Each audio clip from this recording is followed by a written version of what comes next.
everyone, and welcome back to Totally Forkable. Today I'm going to show you how to make a watermelon jalapeno margarita. It's not a true margarita. I'm actually going to be making a virgin version of this. You can obviously add tequila to it or vodka or whatever your alcohol of choice, but I'm going to be doing more of just like a refreshing early summer mocktail. So what you're going to need for this is a watermelon. So you can see this one's on the smaller side. I'm just going to be making these for two. If you were making them for more people, probably want to get a bigger watermelon or multiple, but this should be plenty for what we're doing today. I like to do about 2 limes per margarita. You're also going to need fresh jalapeno. As you can see, we've already used this one, but there's plenty left for me to use today. And then if you're not using alcohol, I recommend just a little splash of orange juice.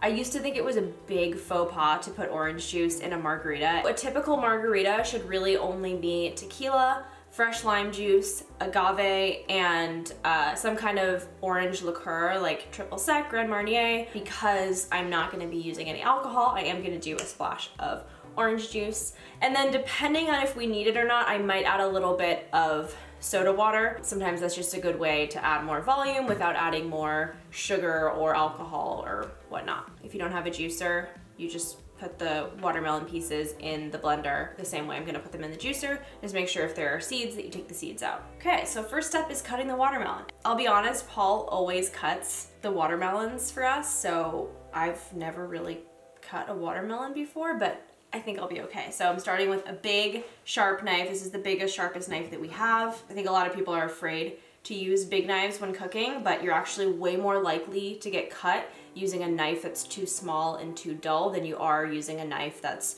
like really powerful. Because when it's not powerful enough, it has a tendency to slip from whatever you're trying to cut, and that's when you can accidentally nick yourself. So hopefully I won't accidentally nick myself. And this is actually going right through. Oh, so beautiful. Look how pretty that is. I actually haven't seen a watermelon with black seeds in such a long time. I feel like maybe they've like genetically altered watermelons not to have black seeds anymore. I'm actually going to cut it in slices because that will make it easier to separate the rind from the fruit. I actually don't like eating watermelon like this. I only really like it juiced. Something about the texture I don't love. Apparently it's called ragweed is what gives it that kind of fuzzy texture, but to me it's just kind of like mealy, and I feel like the flavor isn't enough to like outweigh that weird texture. But juiced, for me, it's a whole different story. It's like, look at how beautiful that like natural pattern and color is. Like, nature never ceases to amaze me. Nature's candy. Oh, I found a seed. So weird, there's like 1 black seed in there. The watermelon itself is so sweet that you really, I don't think it needs to be any sweeter. I think it's the perfect amount of sweetness with just the watermelon. Then again, I don't have a huge sweet tooth. If you know that you have a sweet tooth, then you might just wanna go ahead and add a little something extra, some agave, whatever you want to sweeten it up. So now I'm gonna separate, I guess, the pulp or like the meat of the fruit from the rind, and I'm just gonna kind of like use my knife and just kind of cut it out. I'm sure that there are many ways to do this. It seems to be going okay so far. I feel like that's the thing I say, and then like later something goes terribly wrong and it's like, ha, joke's on me. Please leave a comment below and let me know how you cut up watermelon.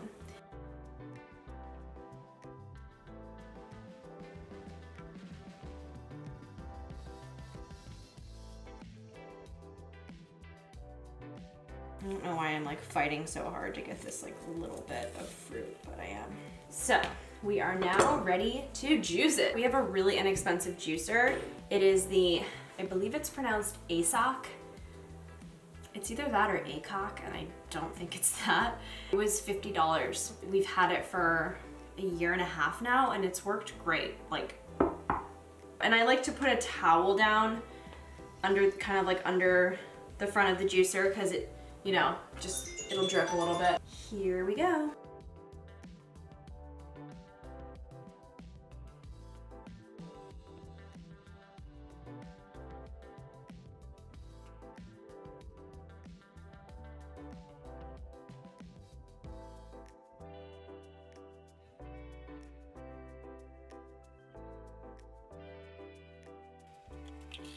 Okay, so that's all the watermelon juice.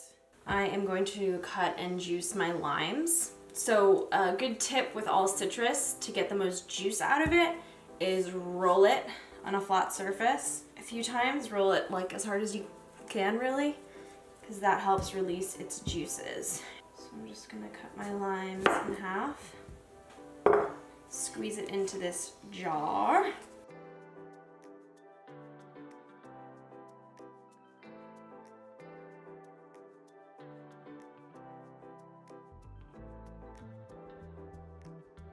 So this last one, I'm actually gonna save it as the garnish. So I guess I only used 3.5 limes. So now I'm gonna cut up my jalapeno. And I'm really just gonna slice it. Do not remove the seeds from your jalapeno. These are what makes it spicy.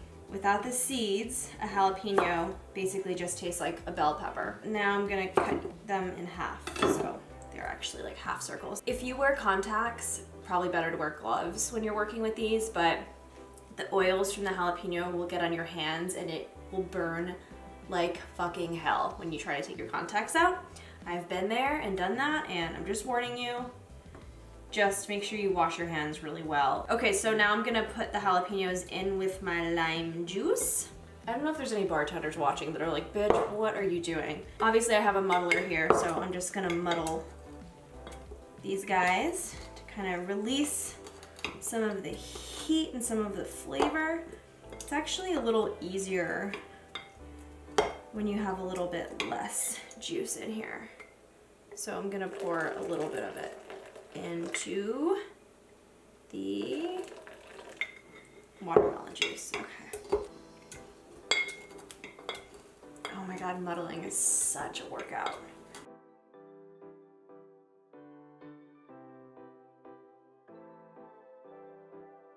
These are pretty crushed up looking, and I'm gonna add this whole thing into here. Nice big wooden spoon. Okay, so I'm just gonna add, honestly, just a splash of orange. That was more than a splash. Like I said, if you want to make it like just a little bit effervescent, you can add some soda water. Let me see how it is.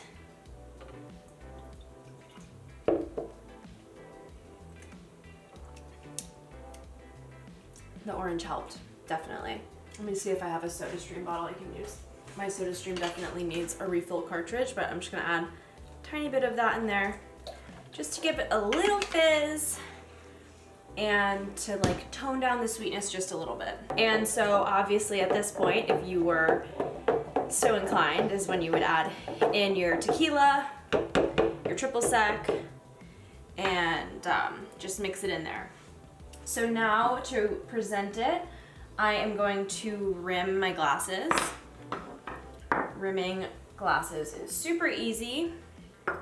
So you just have your glasses here. I have a plate with some pink Himalayan salt that I have ground onto here. You can really use any type of salt, just make sure it's like powdery and not big granules like this. You want to rim the glasses with a lime. So I'm just taking one of the limes that I used and just gonna go around the edge like this. Just gives it a little bit of moisture for the salt to stick on, and just put it face down on your plate. Kind of move it around in the salt. And you'll get a nice little rim there, slightly pink, which I think is very nice. I always like salted rims, even though I know this isn't like an actual margarita. I think it really adds to the whole experience. I like to put ice in the glasses right before I serve, as opposed to putting ice in here, because that could obviously water down the flavors, water down your drink. And pour away.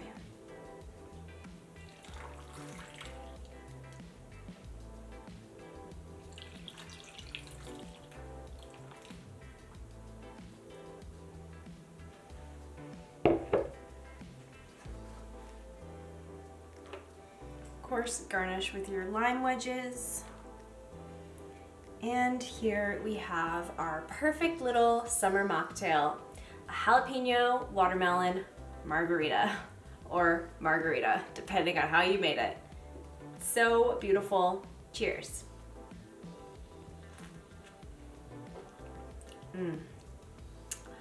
Oh, it's so refreshing. So light, summery, refreshing, just a little spicy, sweet, delicious, nutritious. What more can you want?